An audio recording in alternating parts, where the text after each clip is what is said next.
in the field of rhinoplasty. So we have a very special guest today from Jaipur. So before introducing him, I would like to introduce our moderators for today's session.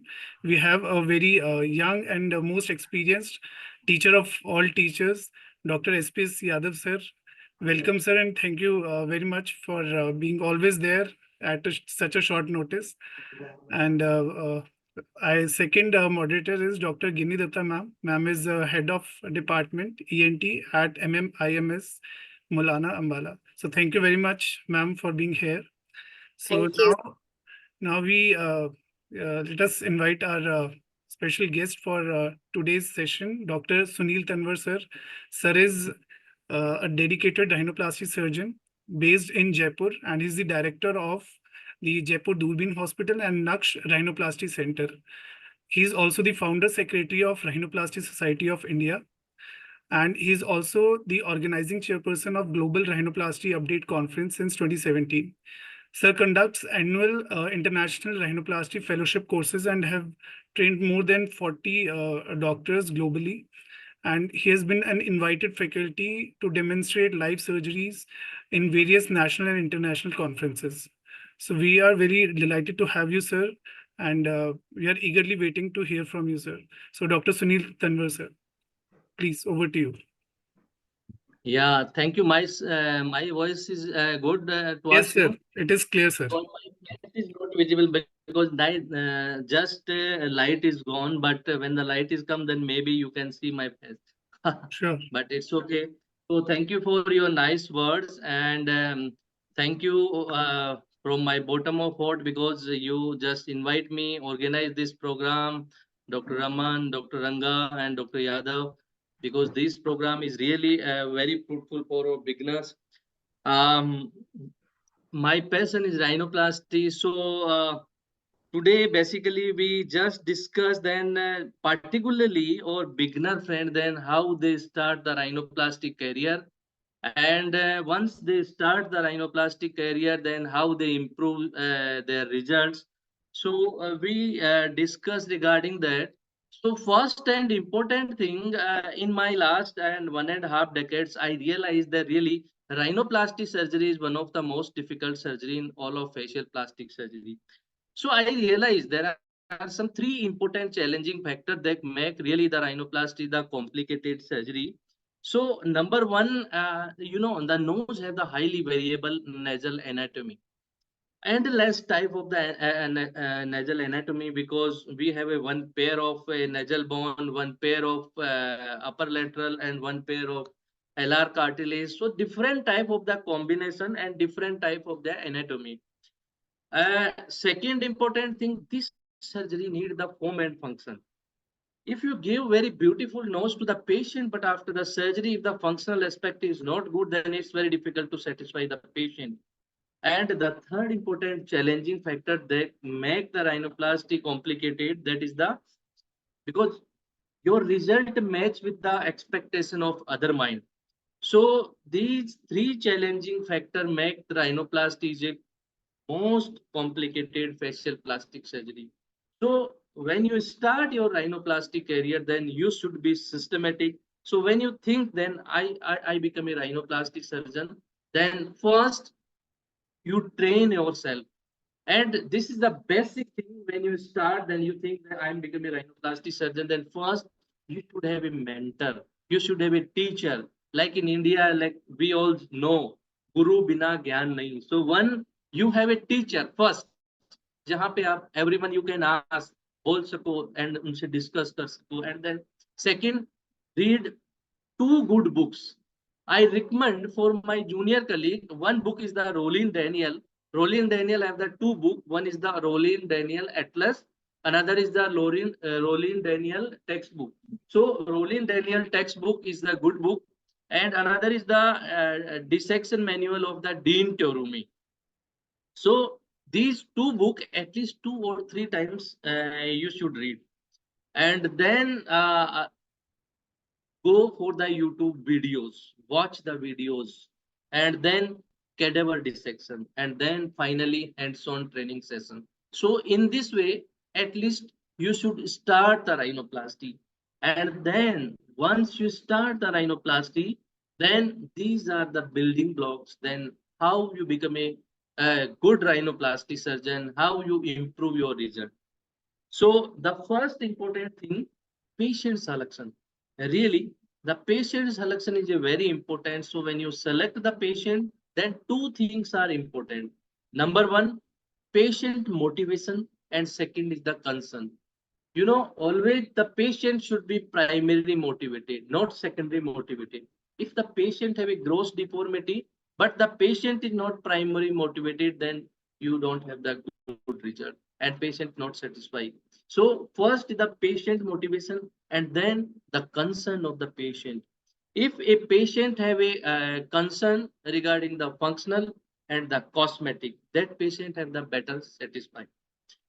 So in my beginner friends, then you attempt some gross deformity case rather than the minor deformity, because the minor deformity patient, you have the more litigations when the result is not good. And then another important thing, the comfort zone of surgeon. I think we always focus on the patient. The patient is not good, and there is a lot of other rules for the patient, but no one can focus on the comfort zone of surgeon. So every surgeon know his comfort zone. So initially, for a beginner, if you do the case in his comfort zone, and when the result is good, then you are happy. You boost up your confidence.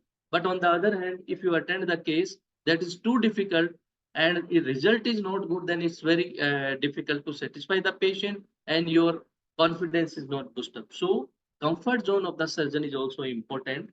Then the second is the patient analysis. Patient analysis is also important. So when you analyze the patient, then that should be precise. That means outside to the inside.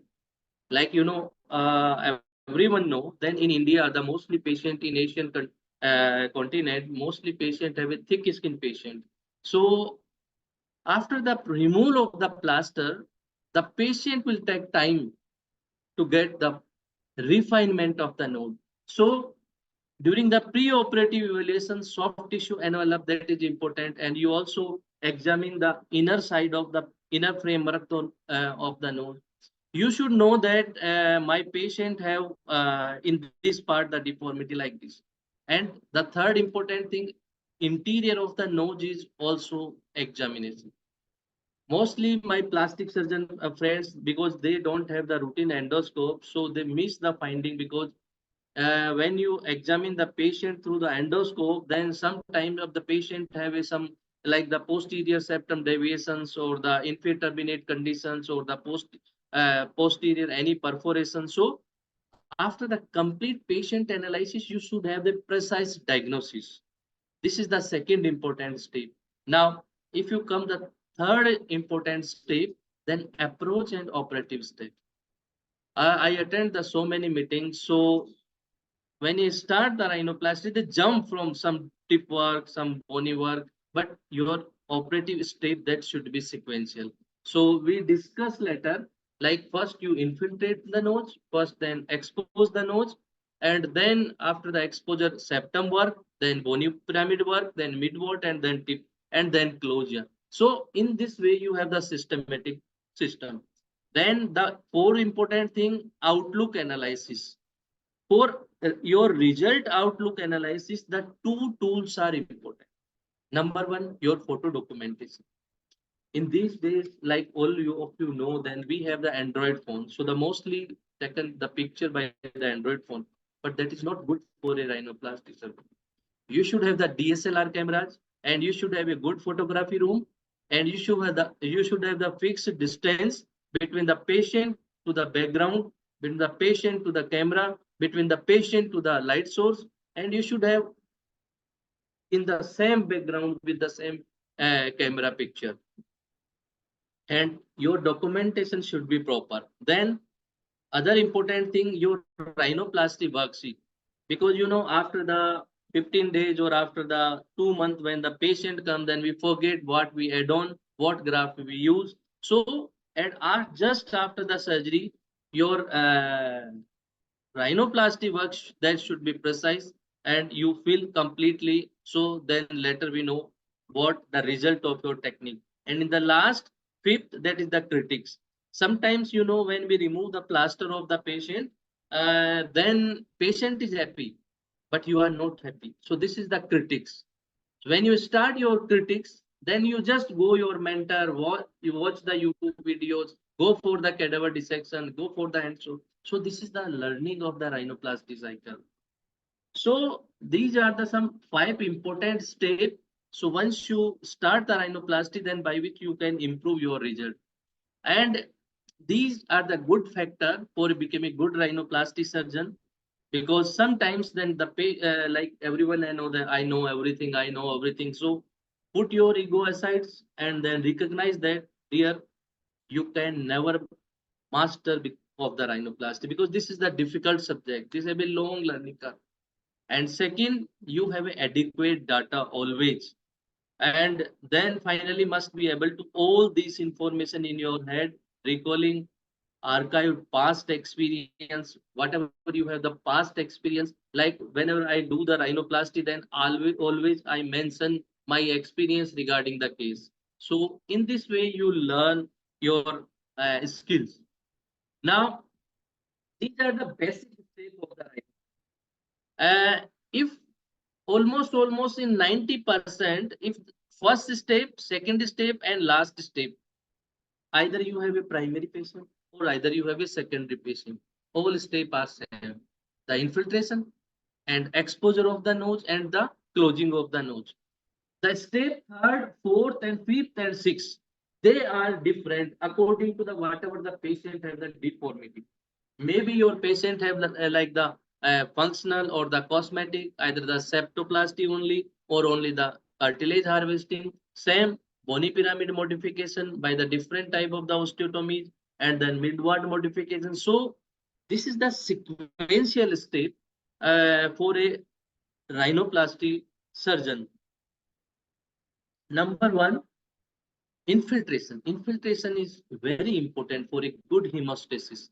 I usually use, like always, we use for the septoplasty 2% xylocaine with the lidocaine in 1:1 lakh ratio. But these are the basic step for learning the rhinoplasty infiltration. So first step, that is the septum in the infiltration. When you infiltrate in the septum, then you infiltrate on the both sides, and rather than the blanching, you have the ballooning. This is the second step of the infiltration. You hold your tip between the index finger and thumb, and for transcolumella incision. And then after the infiltration, you disperse it, you massage it for the dispersal.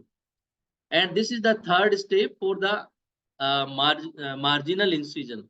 So just 2 or 3 points along the caudal margin of the lateral crus. So you infiltrate properly like this. And then this is the fourth step for dorsum deglobing. So between the upper lateral and the lower lateral, you engage this needle. But the important thing that you never infiltrate exact on the midline of the nose. Why? Because if you infiltrate exact on the midline, then you hide your contour irregularity. Okay, so you infiltrate on the dorsum on either side. This is the last step of the infiltration along lateral nasal wall for the osteotomy. So the landmark is the inferior turbinate, just along the anterior end of the inferior turbinate, lateral to anterior end of the inferior turbinate, we infiltrate. So these are the set pattern of the infiltrations for the septum, for the transcolumella incision, for the marginal incision, and for the dorsum deglobing and along the lateral nasal wall. These are the basic infiltration steps. Now, after the infiltration, opening of the nose. I realize in lot of my courses and my meeting, most my beginner friends, they struggle for how they open the nose. Because whenever they open the nose, then in their mind, they have 3 questions. Number one, because in rhinoplasty, we discussed regarding the open rhinoplasty, we use transcolumella incision and the marginal incision. So they have 3 questions, sir, which type of the incision we use first, either the marginal or the transcolumella. Second question, Which type of the incisions are good? Because there are a lot of type of the incision, but mostly we use the inverted V or the stair step incision in routine practice. And third important thing, what is the exact site of the incision? So first we clear the thing, then either you use the incision or either you use the marginal incision. It's hardly matter. You never bias regarding that. I usually use transcolumella incision first. The reason behind that, because once I use the transcolumella incision, then rest of the my incision is on under vision. Then number two, type of the incision. I usually use incision inverted V type incision. Uh, the important thing that we never use straight incision. We always use incision in the zigzag manner. Why? Because when you use the incision in the zigzag manner, then you have a less chance of the scar tendency. Okay. And the third important thing, site of the incision. Yes, whenever you make the incision, look at then how we decide the site, because when you infiltrate, then when you make the incision, then that should be exact on the mid narrowest part of the columella. So this is the way then you decide the mid narrowest part of the columella. So this is the inverted V type incision, and then on either side, after the infiltration, then I usually use this 11 number blade, just hold perpendicular to your nose. So your margin is not bevel. Otherwise, your margin is bevel, then you create the trapdoor deformity. Then you pass this scissor from the one side to the another side, and then if you feel the resistance, then you go for the another side. Now you have the support of this scissor. This is the vessels. This is the columnar vessels. That is the branch of the superior labial artery. This is the disadvantage of open rhinoplasty. We cut it, and then you just identify your margin of the medial crest on both sides, and then you just slowly you spread it and the cut it, spread it and the cut it on either side. So just along the margin of the lateral crest, this is the margin of the lateral crest. So on either side you expose it, and after the exposing you just make a little bit of space for degloving this soft tissue envelope from the both sides of the lateral crest. I usually use this Kakir periosteum elevator. This is the dermocartilaginous ligament that we usually say ligament of the pitangui. So this is the classical technique of the tip exposure of the deintorumi. So 3-point traction technique is the uh, degloving for the lateral crest. Now just hug with the mid vault and hug with the bony vault. So we expose the dorsum. Now how you expose the septum? This is the very important technique. I usually use two cartilage holding forceps and give the counter traction, because this is the one of the most difficult step in the rhinoplasty. Sometimes whenever you have a pediatric patient, sometimes when you have a secondary nose or in a crooked nose, so you never lose your patience. I usually use seizure. Then after the identification, then for getting the more space, you separate your periosteum, your perichondrium on under surface of the upper lateral. So what you have the advantage, because when you separate it, then you look that you have a lot of space for degloving mucoperichondrium. Then you have a sequence how you degloving your mucoperichondrium. So first on the anterior superior, then go for the posterior inferior, then the posterior superior, and in the last on the anterior inferior. Why in the last? Because in the anterior inferior, we have the densely attachment of the mucoperiosteal attachment. And you should have a complete exposure. Now, everything in front of us, your lateral crest, your mid ward, your bony ward, and your septum. Once you complete expose, then the third important step, modification. Now you realize what you want.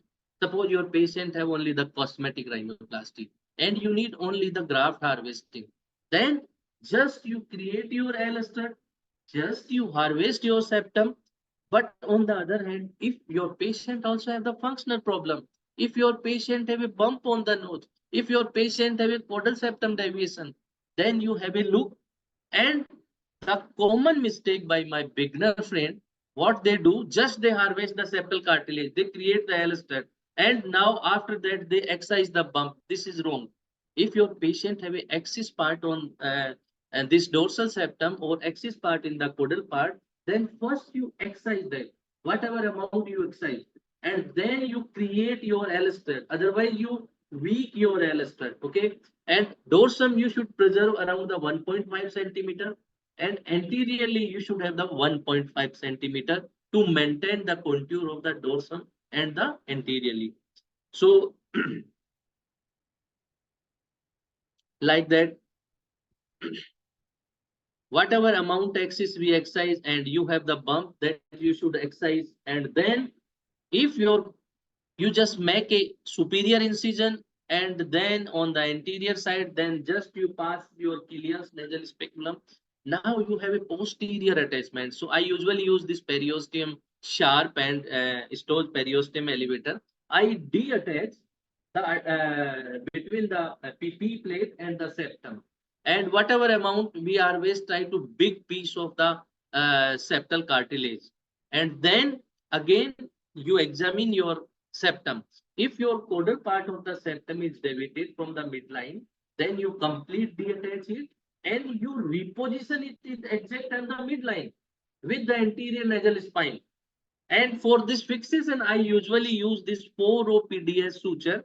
Some people they use the Linderman bar just to make a hole in the anterior nasal spine. But this is the easy technique for my beginner friend because it's very difficult because we have very small anterior nasal spine. Like in the Caucasian patient, they have a long anterior nasal spine. So in that patient, if you make a hole, it is easy. But this is the good method by just 4 suture. You just pass and in a figure eight fashion, you just fix in exact on the midline. So you just reconstruct your anterior part of the septum. Now, after your septoplasty, after your fixation of the anterior part of the septum, after you excise the bump, you move or fourth step. What is the fourth step? Fourth step is the bony pyramid modification. Either your patient need the narrowing of the bony wall, either your patient have a deviated bony wall. So for correction of the bony pyramid, we have a different type of the method like ostectomy, rhinosculpture, but most commonly, still the traditional technique we use, that is the osteotomy. Okay, so mostly I realize that mostly whenever I the ask the question by beginner, they very frustrated regarding the osteotomy because in osteotomy we can't see when we do the osteotomy, we only feel it. So when you do the osteotomy, then first you realize that your patient need or not osteotomy. On osteotomy, we have a separate lecture, but I just summarize a little bit. So first, you know your patient need or not osteotomy. So how you realize there is a relation in the nose when we have the bony base width that is the more than 2/3 of the ala base. My bony, if the bony base width of the patient is the more than 2/3 of the ala base width, then you need the osteotomy. And now, suppose your patient needs the osteotomy, then you complete know regarding the morphology, regarding the knowledge of the osteotomes and surface landmarks and the types and different type of the indication of the osteotomy and pattern and the sequence of osteotomy is also. So these all things are important. Routine osteotomy we usually use, that is the these 4 types of the osteotomy usually use. One is the lateral osteotomy, then the paramedian osteotomy, intermediate osteotomy, and the transverse osteotomy. So the important thing, then whenever you do the lateral and the paramedian osteotomy, then it's hardly matter than you do first either the lateral or the uh, paramedian osteotomy. But when you use the intermediate osteotomy, then definitely the 2 important thing you should remember. Number 1, if your patient has one side is concave and one side is convex, then first you do the osteotomy on the concave side and then on the convex side. This is the important thing. Why? Because if you do the osteotomy first on the convex side, then this concave bone not allow convex bone in the midline.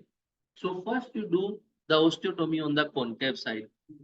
Now another important thing, then if you do the paramedian, lateral and intermediate osteotomy, then first you do the intermediate osteotomy. Why? Because first you do, if the lateral osteotomy, then the entire bony vault is destabilized. So it's very difficult to do the intermediate osteotomy. So first you do the intermediate osteotomy. So this is the paramedian osteotomy. In paramedian osteotomy, the important thing that how you engage your osteotome, that is the important thing. So you engage your osteotome just few millimeter, 1 or 2 millimeter lateral to the junction of the nasal bone with the bony septum in parasagittal manner. That's why we call it the paramedian osteotomy. So it's for my beginner friend that you never bias, you never confuse, because some texts mention the paramedian, some they mention the medial osteotomy. So actually it is the paramedian osteotomy because we engage our osteotome in the paramedial position. So this is the paramedian osteotomy. And then another, that is the lateral osteotomy. For lateral osteotomy, we have the two important things. One is the pattern, another is the approach. Some prefer to the external and some the internal. So look that in this patient, like whenever you do the lateral osteotomy from the external manner, that is the external in the like the percutaneous perforation. We do the multiple perforation just like a postage stamp manner. So look that we usually use this 2 mm Medicone instrument, and then we do the multiple perforation. And there is 2 millimeter distance is ideally between the two perforation. So you have a better green stick fracture. So this is the lateral osteotomy by the 2 mm osteotome by your percutaneous external perforation manner. This is the one method. Now, another method, that is the internal continuous manner. In internal continuous manner, I advocate then you use the right side and the left side different osteotome, and you always use the guarded osteotome, because the advantage of the guarded osteotome, because throughout the pathway of the osteotomy you know that where exact I am. So the important thing that where you engage this and this is the important. So you just make a horizontal incision just lateral end of anterior end of the infraturbinate. So look that the guarding end that should outside, and throughout in the nasofacial groove we feel where we are actually. So this is the way. So what I am doing, we are fracture the ascending process of the maxilla, because still the so many my beginner friend they think that in the lateral osteotomy we fracture the nasal bone. No, we not fracture the nasal bone. We fracture the ascending process of the maxilla. So after the fracture, the ascending process of the maxilla, the rest of the attachment of lateral nasal wall is free. So we can achieve the desirable width or the direction of the bony pyramid. Now the question arises that which one is good, because someone say external is good, someone say the internal is good. So when you do the internal continuous, then we have the certain advantage, because advantage that we have a more mobility when you do the internal and consistent narrowing. But the disadvantage, because when you do the internal, then by the guarding end you damage the periosteum attachment. So the literature say that you have the more chance of the bruises, more chance of the edema, you have the more time to taking the healing. On the other hand, when you go for the external perforating, then that is the more precise, more controlled, and less chance of the trauma. And because you not damage the periosteal attachment, so you have the more healing. But the disadvantage is externally scar. But frankly speaking, like in my last so many years career, I never saw any scar of osteotomy when you make a incision. So it's the hardly matter. The important thing, your patient deformity should be correct, and by which you are more confidentially how your professor is doing, how your training that you use. Either you use the external or the internal. Now, after the bony pyramid modifications, after the osteotomies, sometimes or patient have some mid-wall problem. So either the mid-wall is depression, either the mid-wall you need the augmentation. So for the dorsum septum reconstruction, we use the spreader graft. Uh, in rhinoplasty, whenever you use the any type of the graft, then three things are important. Number one, the indication of that graft. Why you use the purpose of that graft, you should know. Number two, ideal dimension of that graft. You have to know in your mind then what is the ideal dimension of this graft. And number three, how you placement that graft. Because if you not properly fix it, then it creates the problem. So usually we use the spreader graft, and sometimes we use the spreader flap or flaring sutures just to maintain the internal nasal wall patency, mid-wall contours, and good getting the dorsal aesthetic line. So these are the indication of the spreader graft. You know, the Rolling Daniel and so many Western literature books, they mention that whenever you separate the upper lateral and the septum, then you use the spreader graft. But it's not right. In Indian scenario, because we have a very good mid ward, so no need to use in every patient spreader graft. These are the indication of the spreader graft that we usually use. How you plan the spreader graft? Ideally, the length that is the 20 to 30 millimeter long, and the width is 3 mm. And one end of your spreader graft you cut obliquely. Why? Because that is snugly fit on the distal part of your nasal bone. So you cut it obliquely, and then after the cutting, then after cutting, you just thin it on distal part, and then we fix at the distal part of the nasal bone.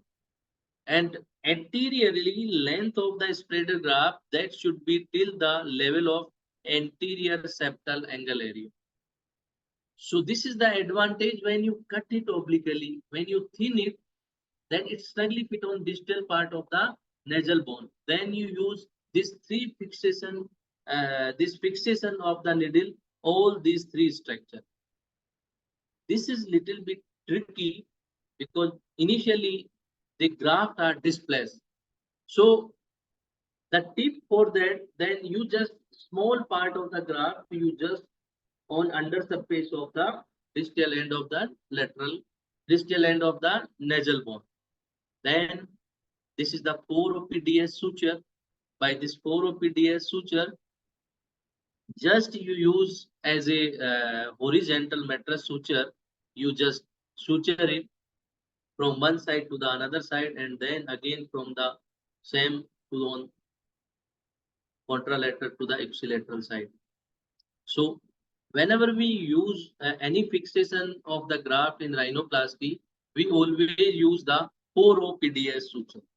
So 4O is the good PDS suture. I always use the PDS suture because that is the half life of around the 180 days. So good strength. So first you fix the 3 structure, and then you fix the whole 5 structure. But remember, then whenever you use the spreader graft, you should know regarding the indication of the spreader graft. So these are the different indication of the spreader graft. So one suture, first suture you use on the mid, and then rest suture on the proximal part. And then after fixation, we fix the whole structure. So basic indication of the spreader graft when your dorsal part of the septum is deviated. If you have a straight needle, that is good for fixation of the spreader graft.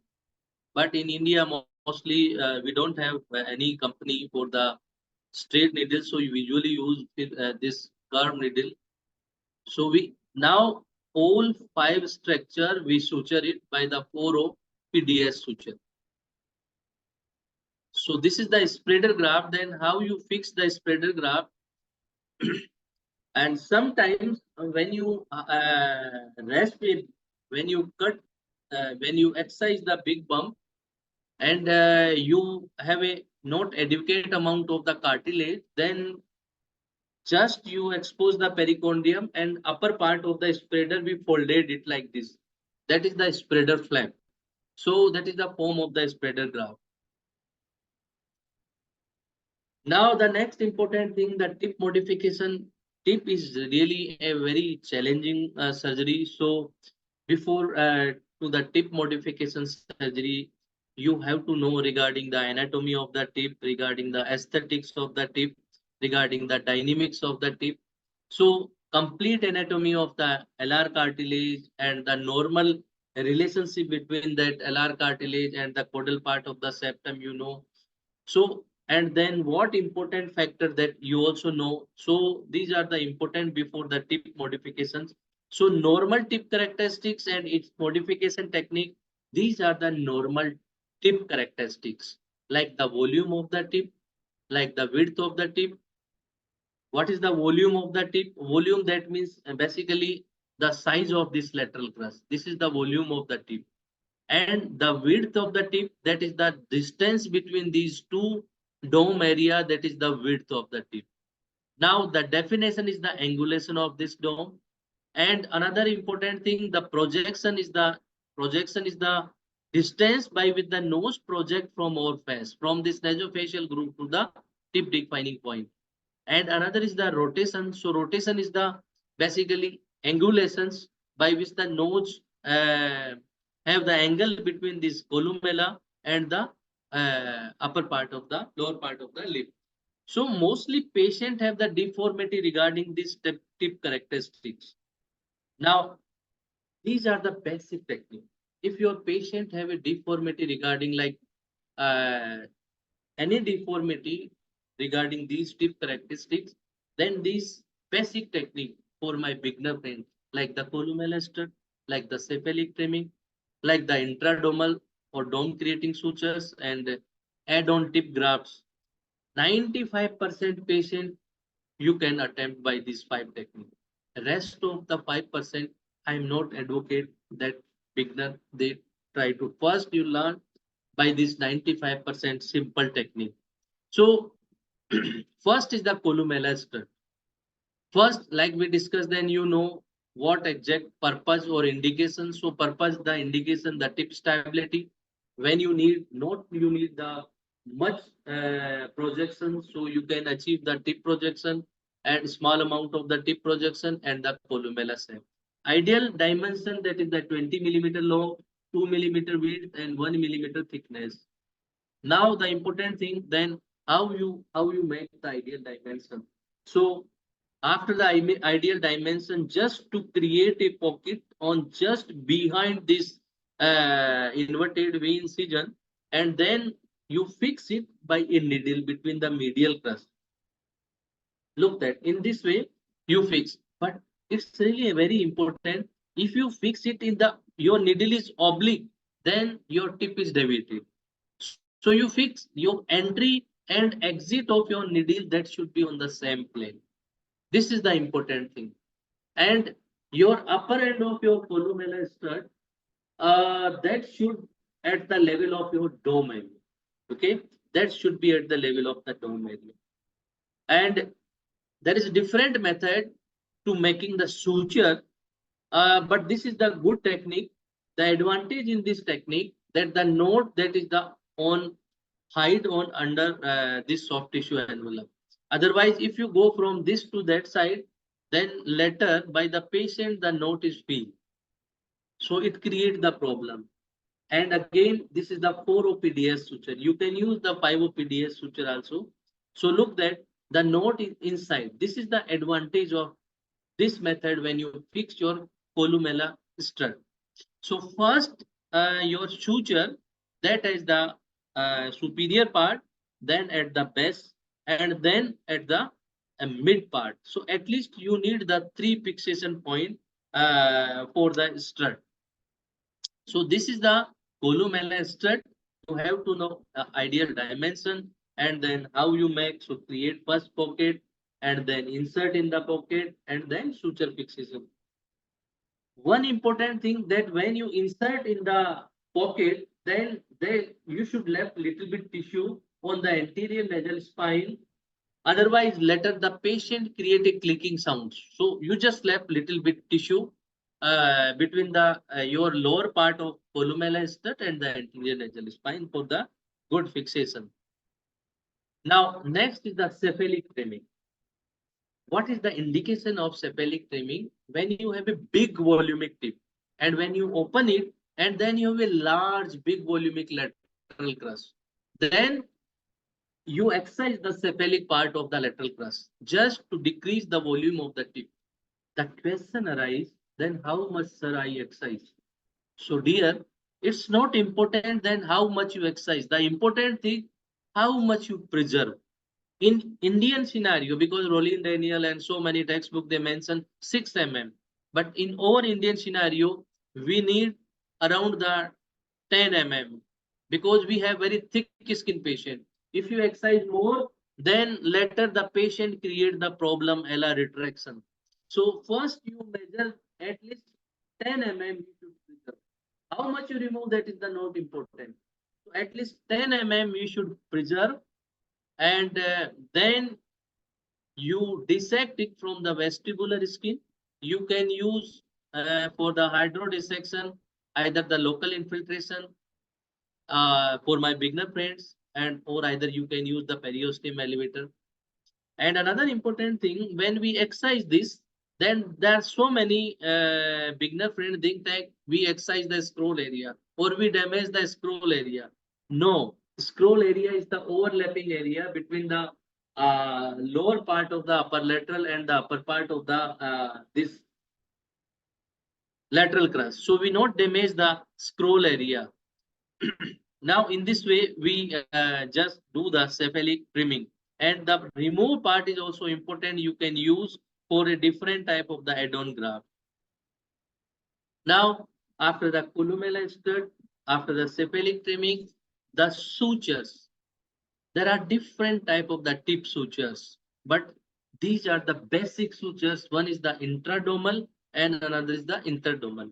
So intradermal is just for getting more definition of the dome. This is the intradermal suture.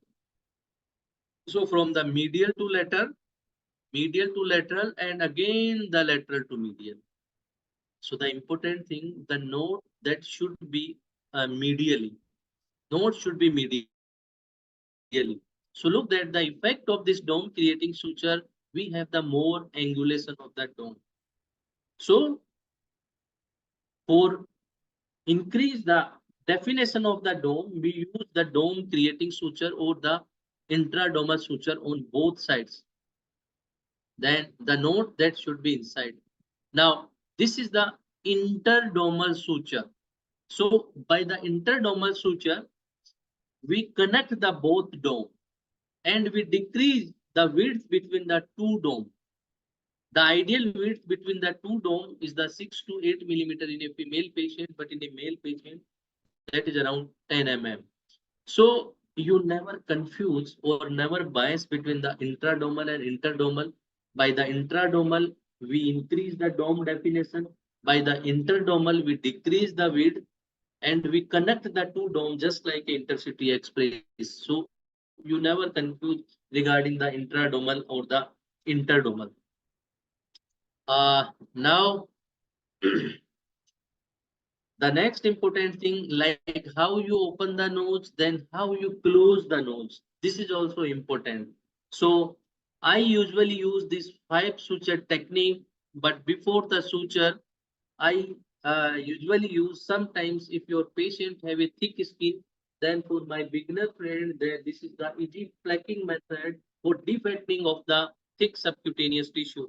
And in most of my patient, almost in 99% patient, I usually use this quilting suture, and it's very simple suture. I usually use 4 row vicryl suture you can use the 3O vicryl suture. So from anterior to posterior, top to bottom, just to decrease the dead space on both sides, you can use the quelting suture. Dr. Sunil, This is the closure. So first suture that exact on the midline, and I usually use the 6O vicryl rapid suture. And this 6O vicryl rapid suture, we remove after the 10 days when we remove the plaster then, and you hardly find any scar if you properly close by this 6O vicryl rapid suture. So first suture that exact on the midline, and then next suture on either side, and then next two suture on the corner suture. So this 5 suture technique that usually we use for closing the transcolumella incision. And you should have a good Medicon 6O vicryl needle holder, because otherwise this suture and needle is very small. So we usually use this 5 suture, but sometimes we use one or more suture on for the transcolumella closing. And then for the marginal incision, just you need this wide double prong retractor, you invert it, and then you close the marginal incision. But the important message that when you pass the needle, then you never pass the margin of the lateral crust. That should be only the skin to skin. Otherwise, you have a dimpling or a depression on the margin of the lateral crust. I usually use this splint. Either you can use the silicone implant just to prevent the synechia. And I remove usually this after the 10 day when I remove the plaster, and usually use this Sopra Tuli. I think everyone you have. I never use the Merosil. If do the some turbinectomy or turbinoplasty, sometimes in rare cases, then I use the Merosil. Otherwise, I never use. And this is the method, then how you put the plaster, because for my beginner friend this is also important. I usually use the tincture benzoin before put the steri strips. So after dry this steri strip, then I usually use the 3 steri strip, one exact on the midline, and then just anterior half of this earlier used steri strip, and then behind this one. This is the simple and very easy technique. And then one on anterior side, so it cover all 3 steri strips. So this is the first layer after putting the tincture benzoin, and then we just axis part of this corner we cut it, and then the second layer usually we use the POP. I usually use the 6 layer plaster of the POP. And this POP is good because it's the more moldable and have the good strength. I never use the thermoplast, so I advocate that this is very good. And then just you put a gauze piece or pad just after the little bit dryness. Again, the same 3 steri strip on the dorsum, but now your steri strip length that should be longer than earlier. Earlier, I think maybe so many people still use on the forehead a big POP. So I never use. This is enough, and just left little bit tip tissue just to release the edema. So we discussed earlier the basic tip modification technique. Sometimes the patient have some advanced deformity, like the some central limb of Anderson or the lateral limb of the Anderson. Like we use the septal extension graft, septal replacement, tongue in groove, modified tongue in groove. So these not for my beginner friend, but once you do the more and more cases, then you develop your own technique, then you use. And for the lateral crura, for laterally modification, we also use these techniques. So we just discuss some main technique. This is one important thing regarding, it's very important because sometimes the patient have a such type of the deformity, and your patient doesn't want the like the rhinoplasty, and it's very difficult. Then how you correct it? Because the caudal part of the septum is so deviated. In so many revision cases, I saw that my beginner friend, they cut it this caudal part of the septum. At that time, if the patient is happy, but after the 6 months, when the patient come, then the patient have a droopy. So it's very easy method how you correct the caudal septum deviation. Just you use the hemitransfixation incision. The incision from the superior part of from antenasal septal angle, anterior septal angle to the posterior septal angle, and then you separate it by this cartilage seizure, or you can use the periosteum elevator. So just you separate it on the both sides, and then once you free from the inferior side, then it's very simple. You create a pocket just behind the medial crust. Just behind the medial crust. No need to do the rhinoplasty. Your patient is also happy, you also happy. Just create a pocket behind the medial crust. And then after creating the pocket, because your caudal part of the septum is now free, so envelope entirely this caudal part of the septum, you mobilize behind in this groove. This is very easy methods. But your pocket should be adequate. Your pocket should be adequate. If your pocket is not adequate, then it's very difficult. Now look that this is your caudal part of the septum. Then inferiorly you completely free, otherwise it's difficult to mobilize the, and you try to mobilize the entire septum. If you create a strip and then you fix it, then it's very difficult to fix it. And this is the easy method. First you from the medial crust, and then you from the caudal part of the septum, and then again on another side, like in this way. So look that your caudal part of the septum now entirely rotate. Look that, go behind. You can use one more needle if you have in the beginning time. You can use the one more needle. Stem from the medial crust. Earlier, I also used like the strip method, but this is the good method. Entirely you mobilize the septum. Then you use 4O vicryl suture, just horizontal mattress suture. You fix it, and rest of the septoplasty now on the behind part of the septum, you make a incision just like the Killian's incision, and rest of the septoplasty do the completely. So this is the easy methods for correction of the extreme deviation of the caudal part of the septum. But the message to my beginner friend that you never cut it. If your axis part of the caudal septum, then you cut it. It's okay. That is justifiable. But you never cut it, because sometimes some army aspirant or some for the short time this is okay, but later by the patient do the droopy tip. At the base, you can use one more suture. So now on both sides of the, you have a good external nasal wall patency on both sides. So this is the simple method just to fixation of the caudal part of the septum. How the things are changed. No need to the rhinoplasty if your patient doesn't want, because patient have a caudal part of the septum deviation.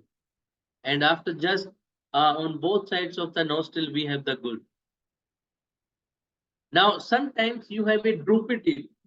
So for the correction of the droopy tip, we need the good projections. By the small columella stud, it's very difficult getting the good projection. So when you have a weak caudal septum, or sometimes, whenever you have a post-septoplastic cases, or sometimes when you have a excessive this uh, uh, caudal part of the septum, when you weak and very flimsy, then you use this septal extension graft. Then how you use the septal extension graft? Because around the 20 millimeter width and 25 millimeter height, big piece of the septum, then you just overlapping with the caudal part of the septum. And then you fix by the 4OPDS suture. So this is the way, then you fix the septum extension graft. So at least 3 or 4 horizontal mattress suture you need for septal extension graft. But it's an important thing regarding the septal extension graft. This is very a dynamic graft. Sometimes if a beginner, if you not know dynamics of the nose, then sometimes your nose is over rotated. So the important thing, whenever you use your septal extension graft, then your septal extension graft should be straight, not like this, not like this. That should be straight and not beyond the anterior margin of the medial crust.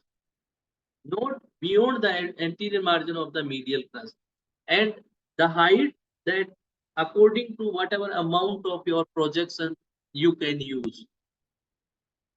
So this is the septum extension graft.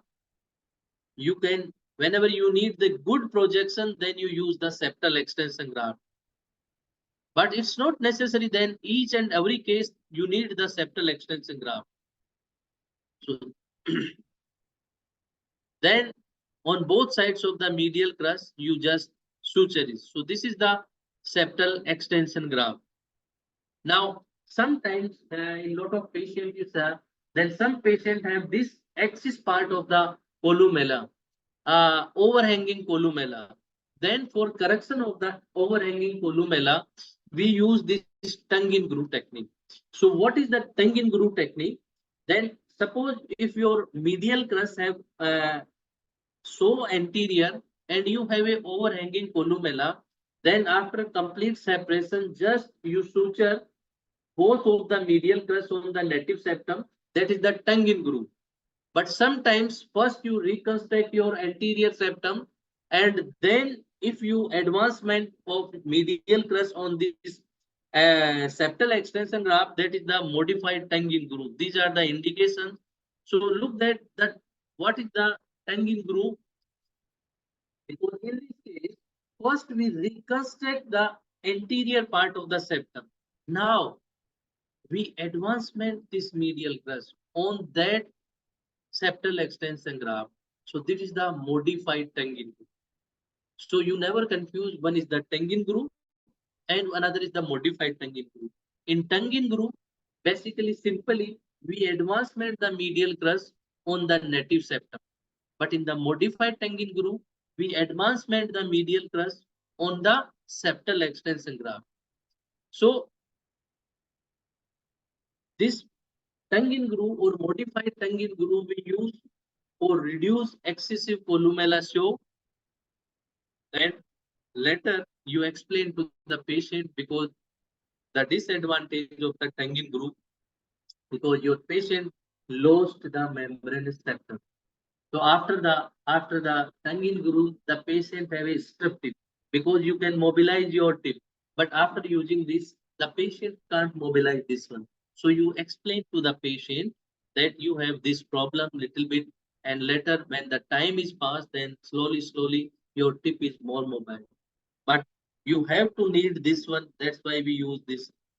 So same manner you fix it by a 4OPDS suture, one at the top, next on the mid, and one on the base. 3 fixation is mandatory when you use either the columella strip, either you use the tongue in groove, either you use the septal extension graft. So this is the technique by which same, so we can skip this one, that is the same way, then you fix it like this. This is one more advanced deformity. I think look that or lateral crust, the orientation of lateral crust is usually have towards the this is the or lateral canthus. So look that this is your lateral crust. Ideally orientation is towards the lateral canthus for good aesthetic pleasing appearance. But now sometimes some patient this orientation is towards the medial canthus. What happened? The patient have liked it. And look that this lateral crust towards the medial canthus. Then how we correct it? First, we complete separate it and we reposition it towards the lateral canthus, and this deformity we call the cephalic malposition of the lateral crust. And due to this deformity, we have like this deformity that we call the parenthesis deformity on the tip. So this is the technique by which we can reposition it in the new position. So first you complete separate this lateral crust from the rest of underlying vestibular mucosa. This is little bit difficult. So for the beginning time, just you can use a hydrodissection, either the local infiltration or the saline. So you separate both of the lateral crust like this on either side, and then check the symmetry. Both should be symmetrical. Check the symmetry. Both should be symmetry. Then this small piece of the graft just on under surface of this graft. So what is the name of this graft? Lateral crura stud graft. This same graft we just put, this is the lateral crust, and we fix on under surface. If we fix it on the over surface, then we call the Ella batten graft. So this is the lateral crura stud graft. So one end of your lateral crura stud graft we suture with the 4-OPDS suture or the 5-OPDS suture.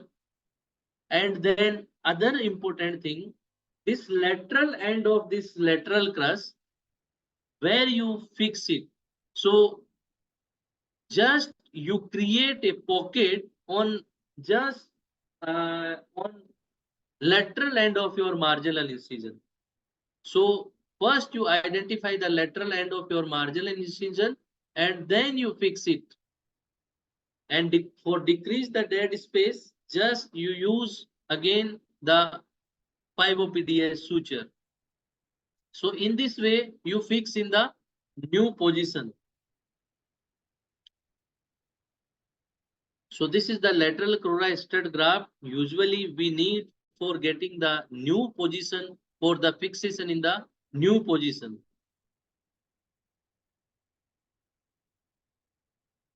So this is the same we use for fixation in the new position. Now look that this patient have this cephalic malposition earlier, and after changing the lateral crura, look that the patient have a boxy tip, and sudden how he change. So this is the effect of the cephalic malposition of the lateral crust. These are the patient, then how they change the position and how they change the look of the tip after the cephalic malposition of the lateral crust. Sorry. This is the one deformity. I think that so many times you see that the patient have a convex lateral crura deformity.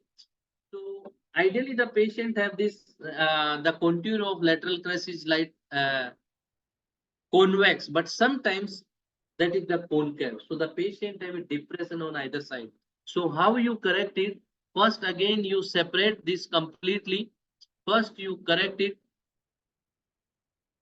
because this is the paradoxically lateral crura deformity.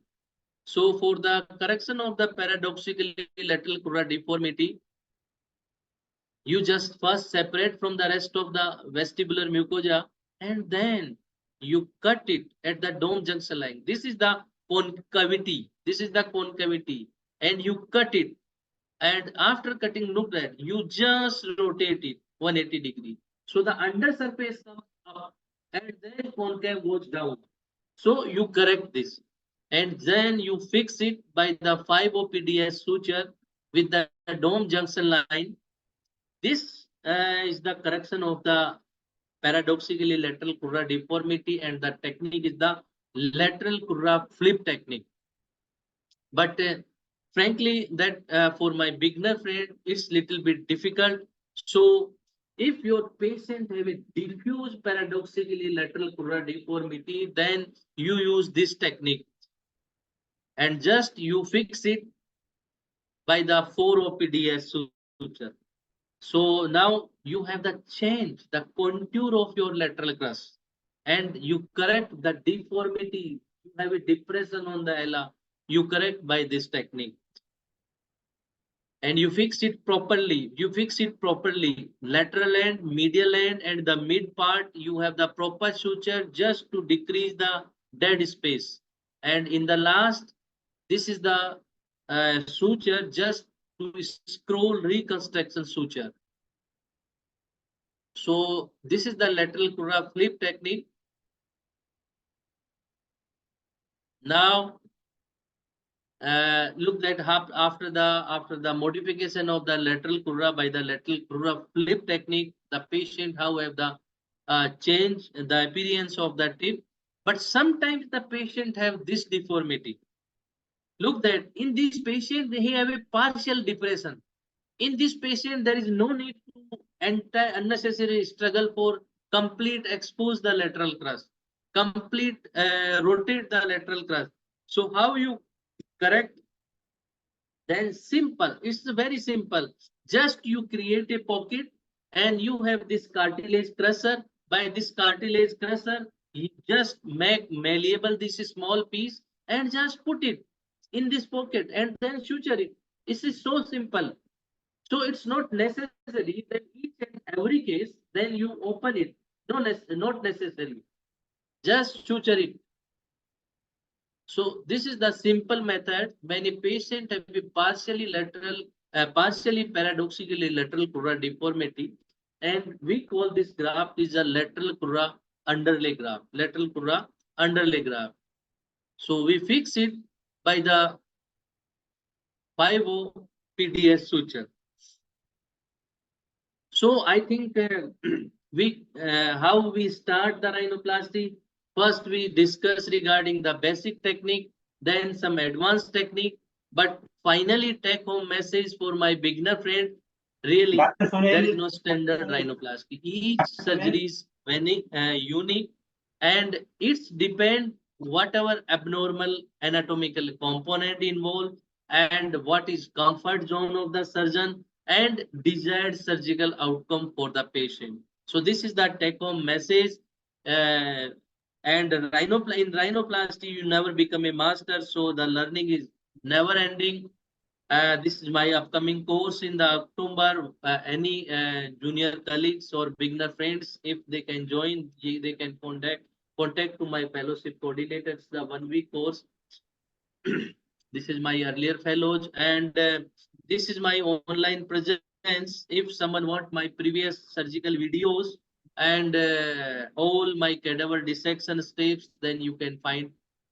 And finally, again, thank you, Dr. Ranga Bose, Dr. Yadav, and Dr. Raman for organizing such this wonderful class.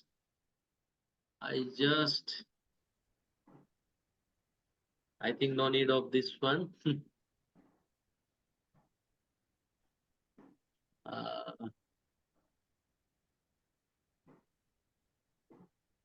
Thank you very much, sir, for delivering such a huge and complicated topic, and you have explained it so simply. So just before we finish, sir, I just have a few queries. So one is Yes. in the chat box, the students were asking what were the name of 2 books that you were recommending.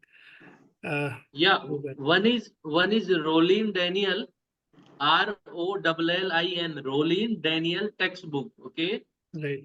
and another is the dissection manual of Dean Torumi.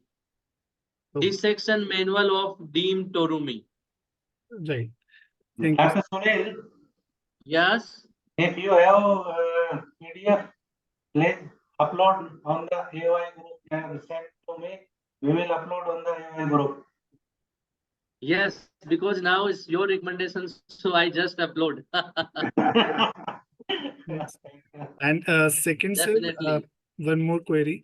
Like you have told that some army aspirants or police aspirants, the many patients come to us or the medical legal aspects related to the rhinoplasty, or in the Yes. army for the exam purpose, the army aspirants, what are the actual expectations of those aspirants, and what are the factors or anatomical things that we need to consider?